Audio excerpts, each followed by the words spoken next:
it's Liz Yuille from Old Stables Crafts. Thank you for joining me again today and happy 2019. So this is the project that I am making today. I'm going to be doing this alongside some other posts today which are less to do with making things and more to do with why you might like to join up with Stampin' Up! And my team of sunflowers. So first things first.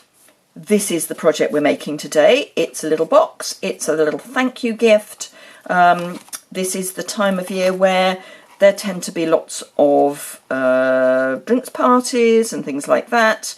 So, you know, sometimes you don't want to take a bottle with you, particularly if you know that the people that you're going to have probably already got the wine in that they want to serve. So taking something else is sometimes quite nice. So finding the front is always a plan. This is the project. It holds a little candle. This is a candle that I found ages ago. It's a Jersey lavender candle. It is very similar to other votive style candles. It measures 2.5 deep by about 2 1/8 across. So our box measures 2 3/4 deep by roughly 2 1/4 wide, 2 1/8, 2 1/4 wide. So there's a little bit of wiggle room for that. I'm using the Petal Promenade paper.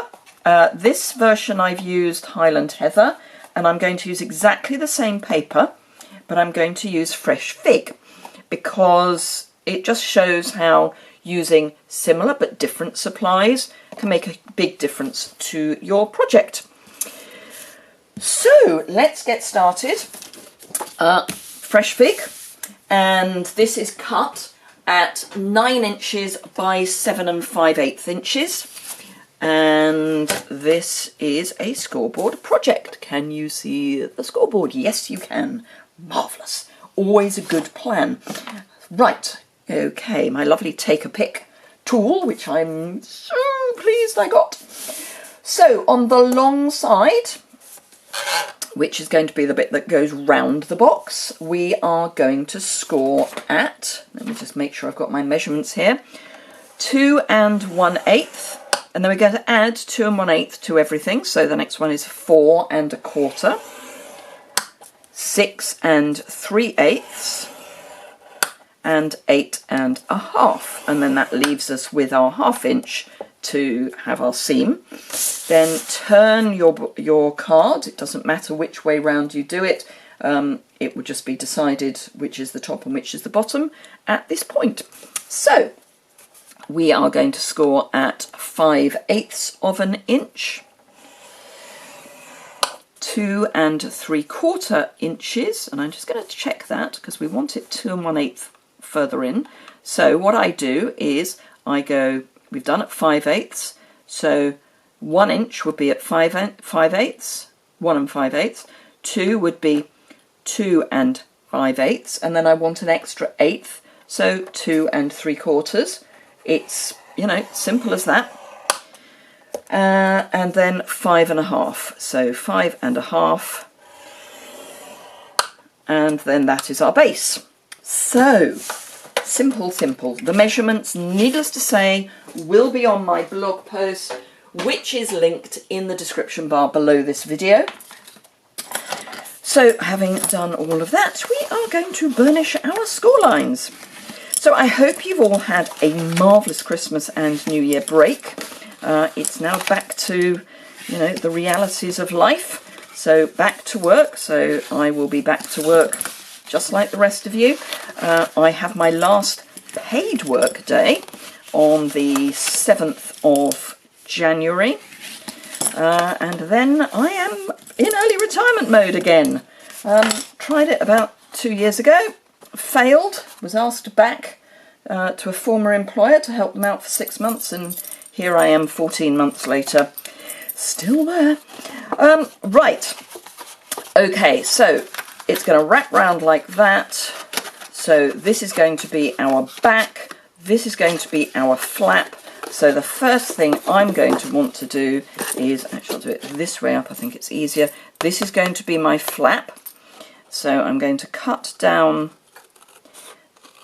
just to the inside of the score line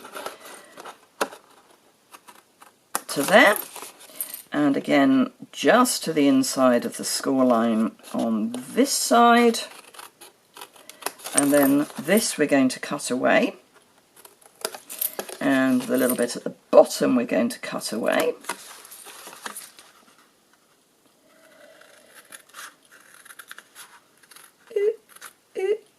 There we go. So don't need those two bits.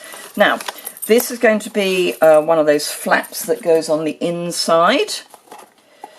So it's going to be one of these, and so that's a flap and that's a flap because they're either side of our main flap. So this piece I can completely get rid of. So let me cut down here.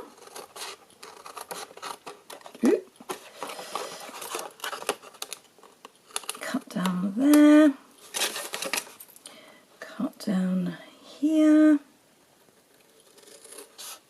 So we're basically just cutting down the score lines and then get rid of this piece. We do not require it, and I find it's best to get rid of that before we do anything else. So this then becomes a flap. So I'm going to leave about 1/2 inch thereabouts, and I'm actually just going to trim off that.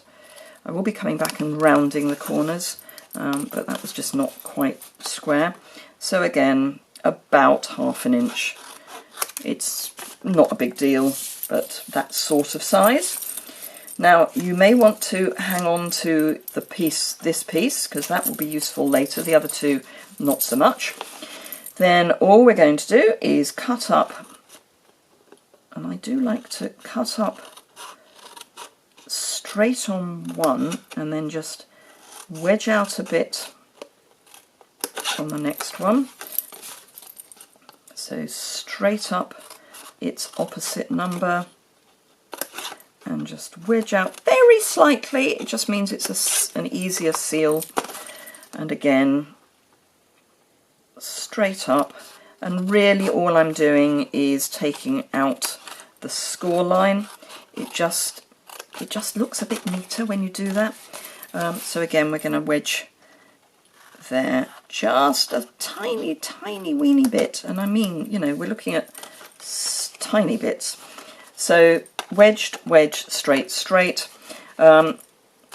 Because it's going to be a square box, and again I just think it ends up with a neater edge, I just trim out the ones that I've wedged. I just trim a tiny bit off the bottom as well. Right, so next thing is to do corner rounding.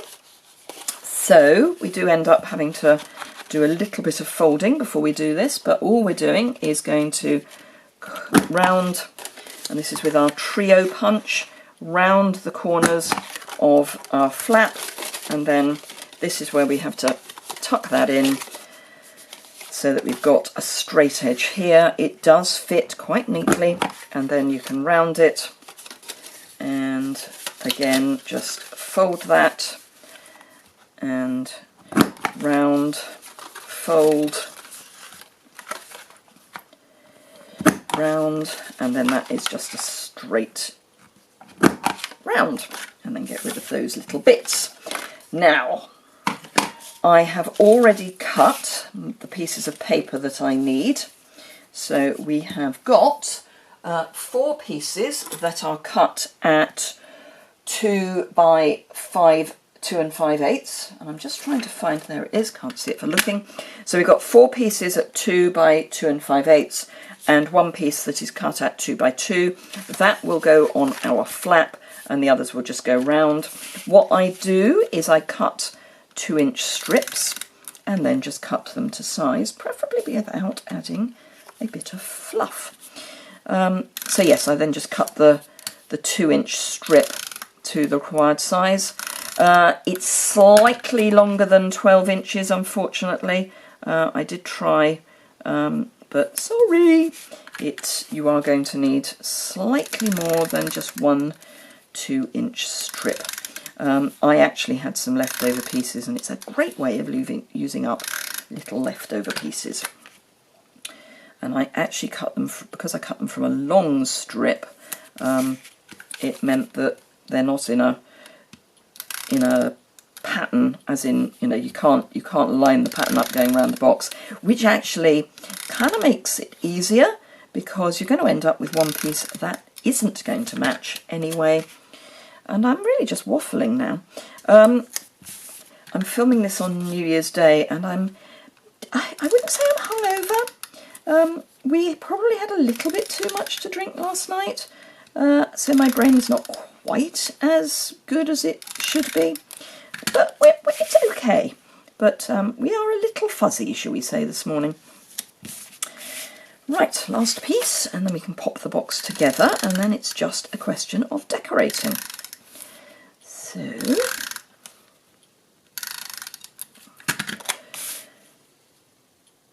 okay, right, so tear and tape, which I have hanging off my ribbon rack.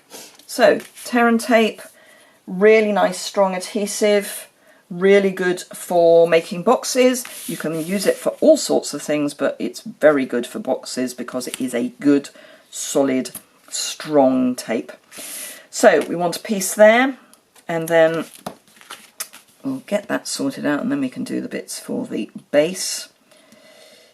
So just peel that off, and this is the bit that's just really simple. You just fold that in. So there's your tear and tape, and then just pop that there. And I do tend to just get a bone folder and make sure that's properly stuck down. And then we are going to pop our, see, that should have been a long piece. Never mind, doesn't matter. We're going to pop our ends in, and yeah, no, I'm gonna have it as a long piece, so that's fine. We'll come in, which means I need to trim that one down. Don't you love it when these things come together? See, I always include the errors. Pop that across, pop that in, so this is our front. So the only piece we actually have to put adhesive on is here. You may want to add some extra, because it's a fairly, well, it's not heavy, but if you've got anything reasonably heavy in your box, I would tend to add adhesive at each point, particularly if you can get the tape off. Come on, there we go. So that's one piece. Just get in there and pop it in. So this is going to be the last piece, so we'll put another piece on here. And this is just, you know, it doesn't need to be in a particular place. It's just to add a little more strength to your box. Take that off. And then this will be the last piece, and this I will pop adhesive kind of properly so that it is in the right place. So this is where we end up with a neat edge rather than just some adhesive for the sake of strength. And I am actually just going to bring in my piercing tool.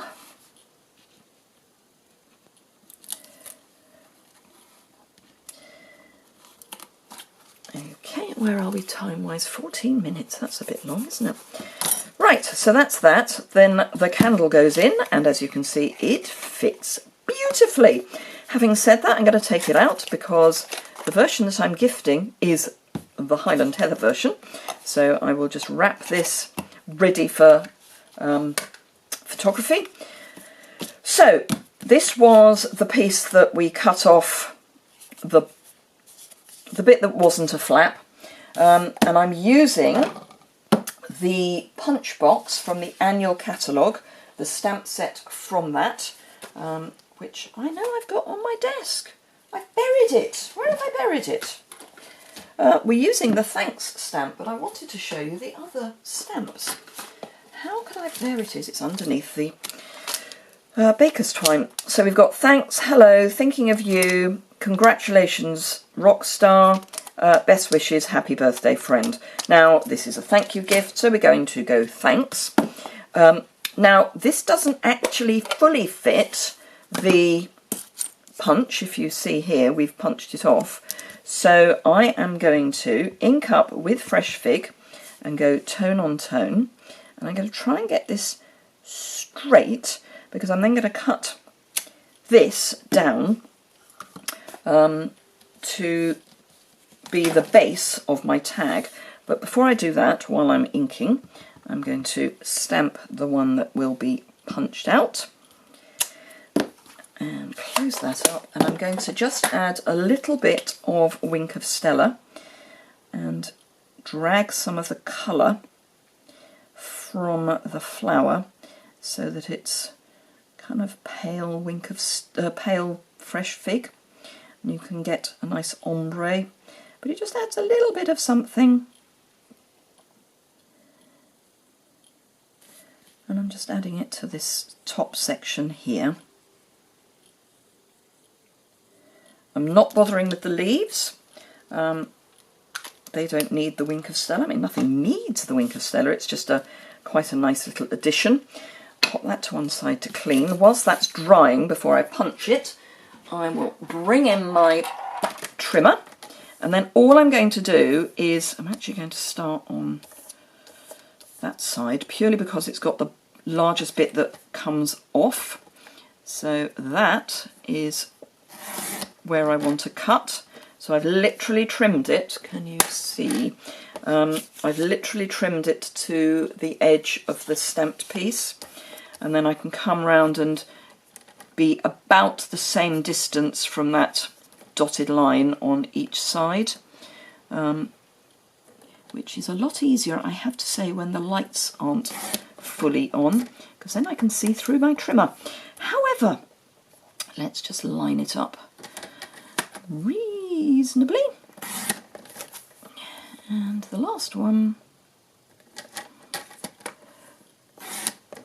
So it ends up about 1.5 inches square, that sort of amount.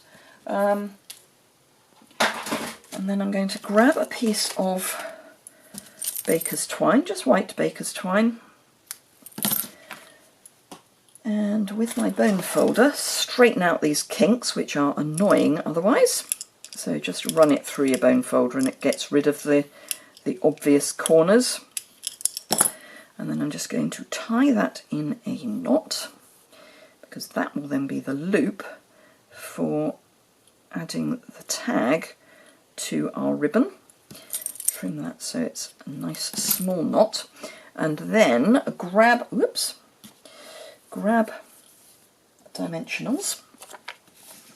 So I'm going to have my loop coming out of the top corner there, so I'm just going to add dimensionals.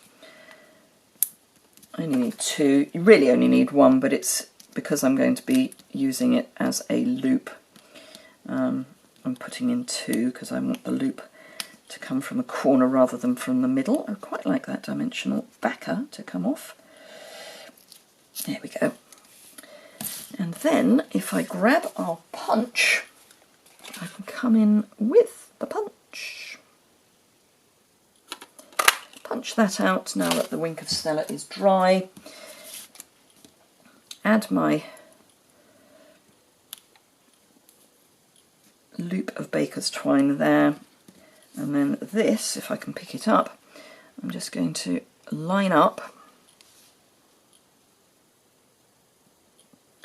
the pattern so that the top matches the bottom. Now it is very much more obvious on the Highland Heather version that I've got the flowers or the leaves coming off, but it is there on the fresh fig as well.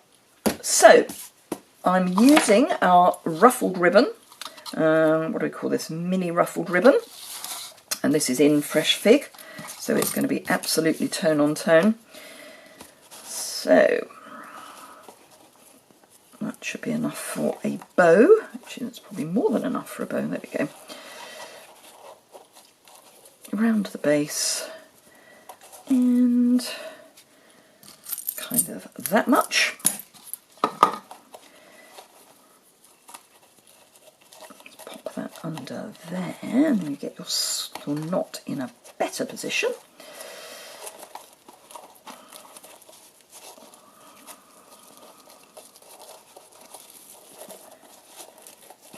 So pop that knot.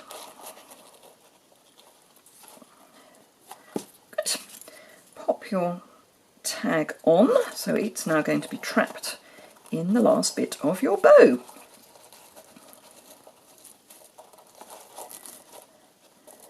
And tie your nice neat bow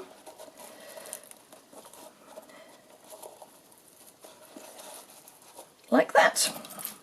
Trim your ends.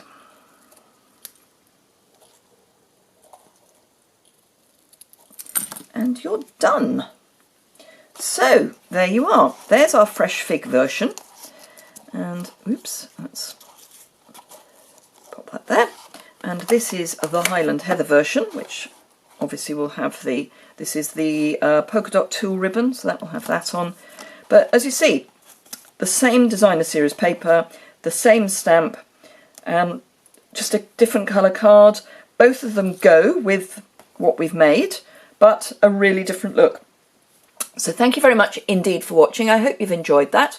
If you did, please give it a thumbs up. If you don't already subscribe, it's the bottom right hand corner. There's a little button there. If you subscribe to that and then go over to my YouTube channel, you can also click on the bell to be notified when I post a video. You can also subscribe to my website, which you can do by hitting the link to my website below, and you can also subscribe to my newsletter there. When you shop with me, if you would like to use the host code, if your order is under £150, then you will get to share in the host rewards for the month.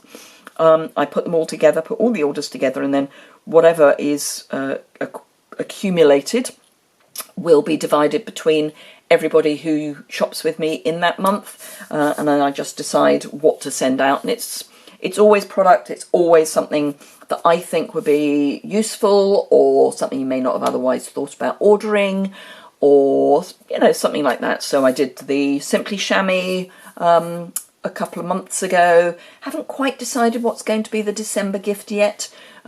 Thinking about that, but yeah.